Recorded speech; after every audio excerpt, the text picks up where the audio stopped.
The impossible survivors. The arrival nobody expected. The Crithian collective had ruled the Orion Arm for 12,000 years. They had conquered 47 species, absorbed 32 civilizations, and never once encountered meaningful resistance. Their method was simple and effective: appear, demonstrate overwhelming power, offer terms, and watch as rational beings chose survival over annihilation. Commander Zethus stood on the bridge of the warship Eternal Judgment, watching the blue planet rotate slowly on his display. Earth. The survey data showed a fractured species still fighting among themselves. Primitive nuclear weapons. No faster-than-light travel. No energy shields. It would be over in days, perhaps hours. Broadcast the standard terms, Zethus ordered. The message went out in every human language simultaneously: you are now subjects of the Crithian collective. Surrender your weapons, accept our governance, or face extinction. You have 48 hours to comply. On Earth, the message caused chaos. But not the kind Zethus expected. The meeting that changed everything. Dr. Sarah Mitchell stood before the emergency session of the United Nations Security Council. She was an evolutionary biologist, not a soldier or diplomat, but she understood something the politicians didn't. They've done this 47 times, she said, pulling up holographic data. Every species they conquered followed a pattern. They had centralized governments. They thought in terms of hierarchy and authority. When the Crithians threatened the leadership, the species fell in line.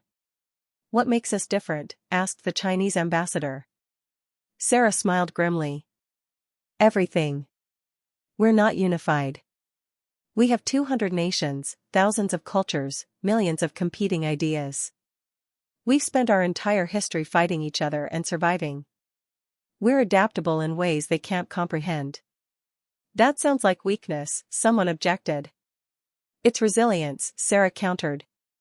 When you cut the head off a centralized government, the body dies. But we don't have one head. We're a hydra. Cut off one part, and 5 more keep fighting. General Marcus Webb, head of the Joint Military Command, leaned forward. Dr. Mitchell, are you saying we can win? No, Sarah said honestly. I'm saying we can survive. And if we survive long enough, we can learn. That's what humans do better than any species in the galaxy: we adapt. The first strike. 36 hours after the ultimatum, Commander Zethus received confirmation that Earth had not responded. Standard procedure dictated a demonstration of power. He selected a military target, an isolated naval base in the Pacific Ocean. The beam lanced down from orbit. The base vaporized in seconds. Zethus waited for the panic, the surrender, the inevitable collapse of human resistance. Instead, something strange happened. Within minutes, every major city on Earth went dark. Not destroyed, just dark. Power grids shut down in coordinated sequences. Electromagnetic signatures vanished. Radio traffic ceased. What are they doing? Zethus's tactical officer asked, confused. Hiding, Zethus said, but uncertainty crept into his voice. Or preparing something. The strategy nobody taught. In bunkers across Earth, a different kind of warfare was being prepared. Not armies marching toward battle, but something the Crithians had never encountered. In a command center beneath the Swiss Alps, scientists from 30 nations worked side by side. They weren't building weapons to match Crithian technology, they knew that was impossible. Instead, they were studying weaknesses. Dr. Yuki Tanaka, a quantum physicist from Tokyo, made the first breakthrough. Their shields operate on a cyclic frequency, she explained, her eyes red from 72 hours without sleep. Every 0.3 seconds, there's a microsecond gap when the shield resets.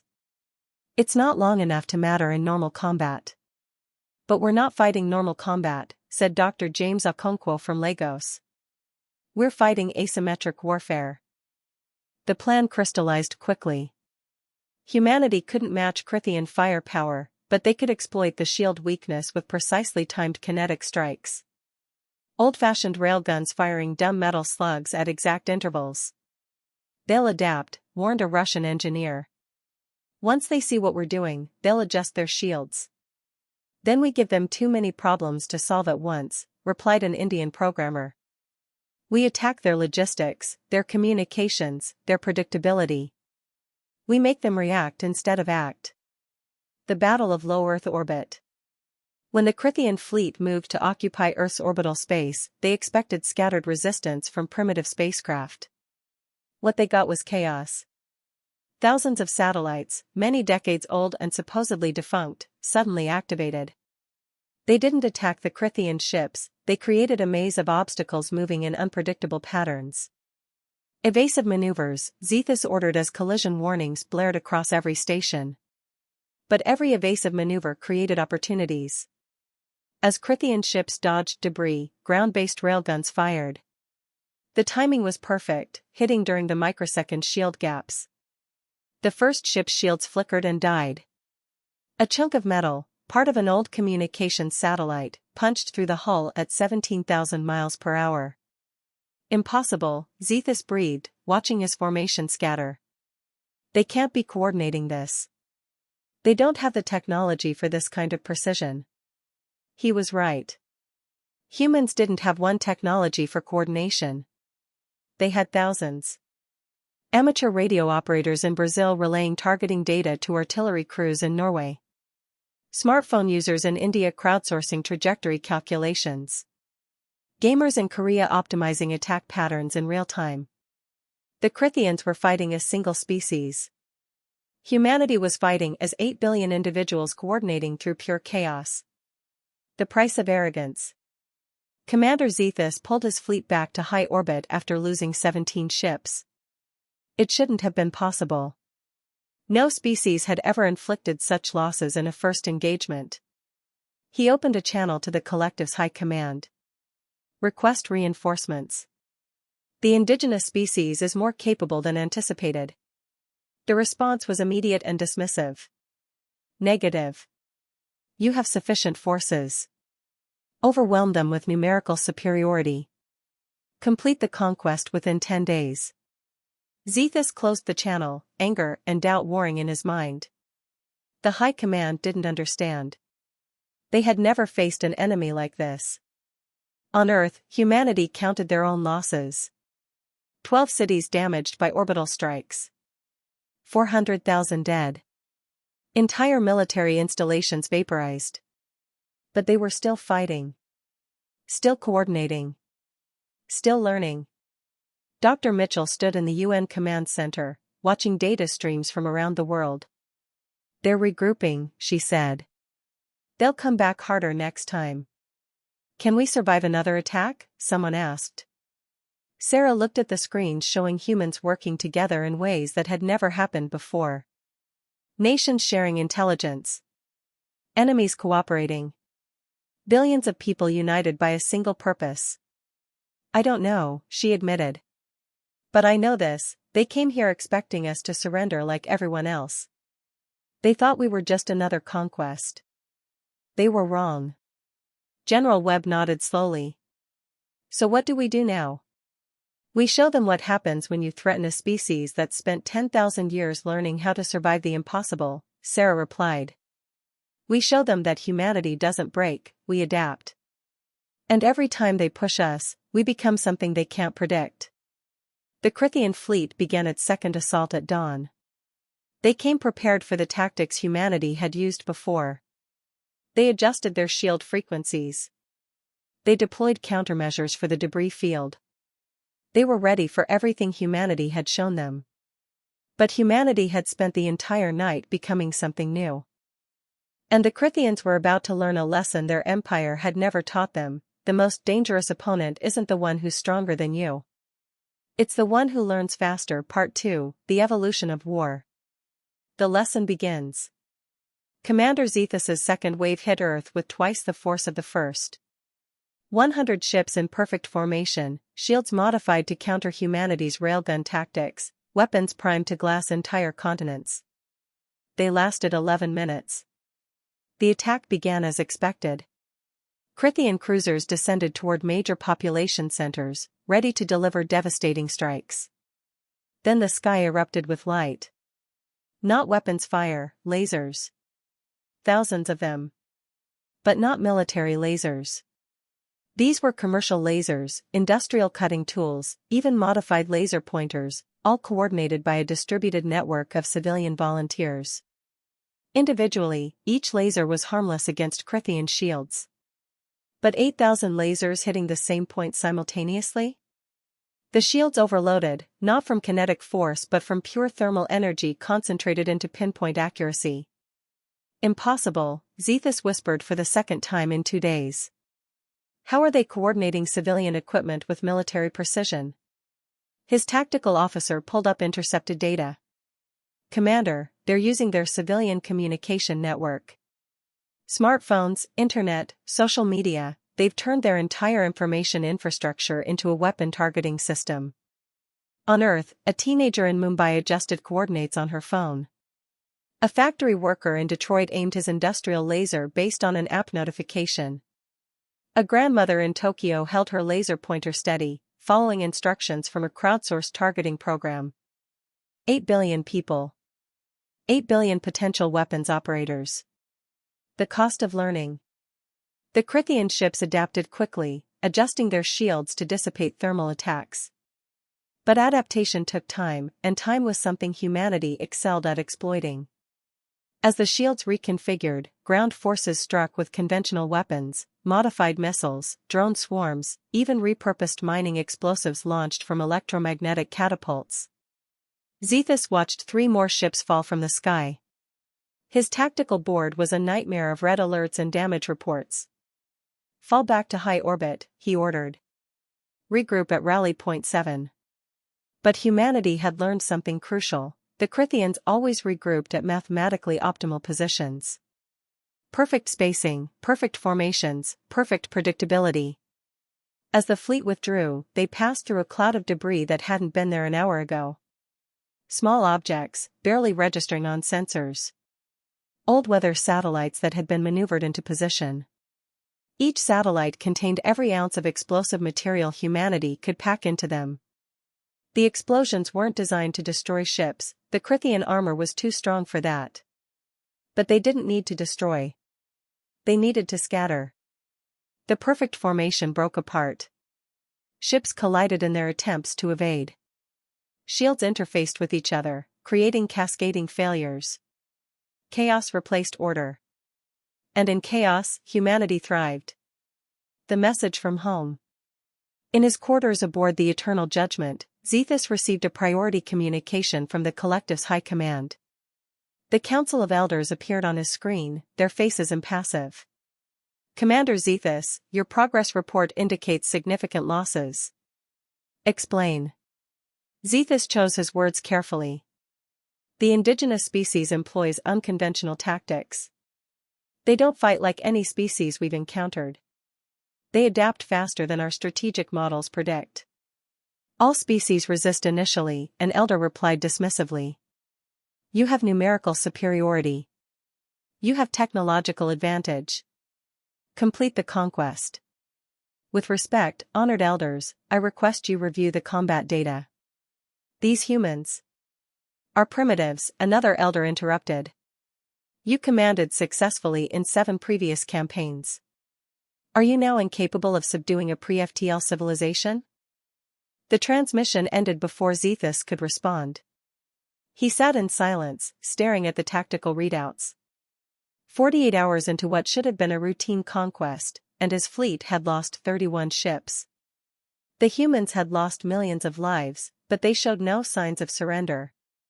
Something was deeply wrong with the collective's understanding of this species. The Underground Revolution. Beneath the ruins of Beijing, Dr. Sarah Mitchell met with military leaders from 12 nations. The bunker shook periodically from orbital strikes, dust falling from the ceiling with each impact. We're buying time, General Webb said, but at tremendous cost. 16 cities have been hit. Casualties are approaching 3 million. They're testing us, Sarah replied, studying pattern analyses on her tablet. Each strike is calculated to maximize psychological impact while minimizing resource expenditure. They're waiting for us to break. What if we don't break? Asked a Brazilian general. What's their next move? Sarah pulled up historical data from previous Crithian conquests. They'll escalate to ecological warfare. Poison the atmosphere, collapse the biosphere. Make surrender the only option for survival. The room fell silent. How long do we have? Webb asked quietly. 3 days. Maybe 4. That's when their pattern suggests they'll deploy atmospheric converters. A Japanese admiral leaned forward. Then we need to change the equation. We need to take something from them they can't afford to lose. Like what? Someone asked. We can barely touch their ships. Not their ships, the admiral replied. Their certainty. The gambit. Dr. Yuki Tanaka's team had been working non-stop for 72 hours. They had discovered something remarkable in the Crithian communication protocols. The aliens were so confident in their superiority that they barely encrypted their command channels. We can't speak their language, Yuki explained to the assembled commanders, but we can inject noise into their communications. Fake orders. False intelligence. We can make them doubt their own systems. They'll adapt quickly, warned Dr. Okonkwo. They will, Yuki agreed. But for a few hours, we can create confusion. And a few hours might be enough. The plan was audacious to the point of insanity. Humanity would launch every remaining satellite, every spacecraft, every piece of orbital hardware they had left. Not to attack, but to transmit. Thousands of sources broadcasting on Crithian frequencies. Some sending gibberish. Some sending modified versions of real Crithian commands. Some simply repeating back intercepted transmissions with subtle alterations. It's information warfare, Sarah said.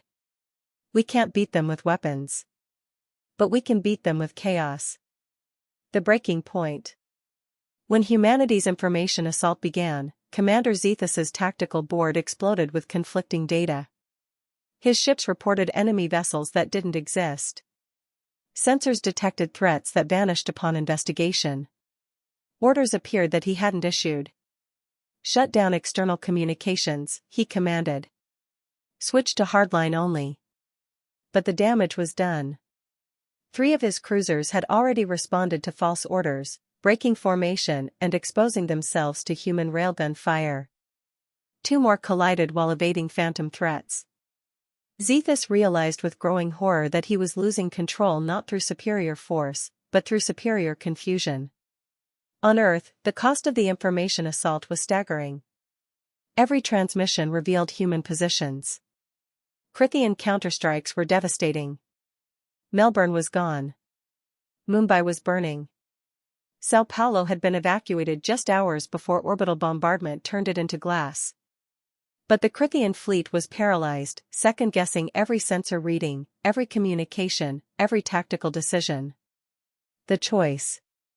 Zethus stood alone on his bridge, watching Earth turn below. In 4 days, humanity had done what no species had done in 12,000 years. They had made the collective's conquest doctrine fail. Not through superior technology. Not through greater numbers. Through sheer, stubborn refusal to follow the script. His communication panel chimed. The High Command again, demanding immediate results. Zethus made a decision that would echo across the galaxy. He opened a channel, but not to the Elders. To Earth.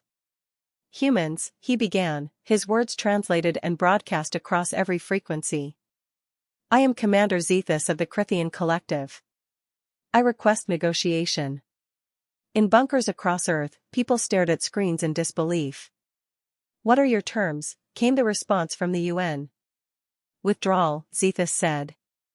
Immediate and complete. In exchange, we want only one thing, to understand how you did this. Sarah Mitchell smiled through her exhaustion. Commander Zethus, we did it the same way we've survived every disaster in our history. We adapted. We cooperated. We refused to give up. That should not be enough, Zethus said quietly. It shouldn't, Sarah agreed. But it is. Because you came here expecting us to be like every other species you've conquered. You expected centralized command. You expected rational surrender. You expected us to follow your rules. And you didn't. No, Sarah said. We wrote new rules. And we'll keep writing them for as long as we need to. The Crithian fleet withdrew 36 hours later. Earth had paid a terrible price, 8 million dead, 23 cities destroyed, and economic devastation that would take decades to repair. But humanity had survived. More than survived, they had won.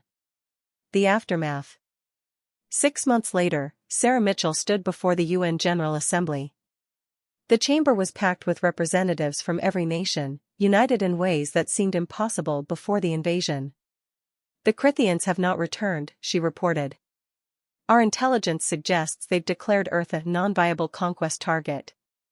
We've been classified as too costly to absorb. Applause filled the chamber, but Sarah raised her hand for silence. We need to understand what this means. The Crithian collective has conquered 47 species. But they've never encountered a species like us, fractured, chaotic, but capable of unity when it matters. She pulled up a star map showing known alien territories. There are other empires out there. Some might be more dangerous than the Crithians. We survived this time through adaptation and cooperation. But we can't go back to the way things were before. General Webb stood. Dr. Mitchell is right. The world has changed. We've proven that humanity can work together. Now we need to build on that foundation. The resolution passed unanimously. Earth would establish a unified defense force, not to conquer, but to ensure that no species would ever threaten humanity again. The legacy. 10 years later, human ships ventured beyond the solar system for the first time. Not warships, exploration vessels, science ships, diplomatic cruisers. They carried a message developed by Sarah Mitchell and approved by every nation on Earth. We are humanity. We come in peace, but we will defend ourselves if threatened. We seek cooperation, not conquest. We offer friendship, not subjugation. And we promise this: attack us, and you will face not an army, but a species that refuses to surrender, refuses to break, and will adapt to any challenge you present. We are survivors. We are explorers. We are human. And we are here to stay. The message was heard across 100 star systems. Species that had submitted to the Crithians listened in wonder. Empires that had never known defeat took note. And somewhere in the depths of space, Commander Zethus, now an instructor at the Crithian Military Academy, taught his students a new lesson. Never assume that primitive technology means a primitive mind. Never assume that disunity means weakness. And never, ever assume that a species that has survived 10,000 years of fighting itself will surrender to you without showing you exactly what they learned from all those battles. What did they learn? A young cadet asked. Zethus smiled grimly. Everything.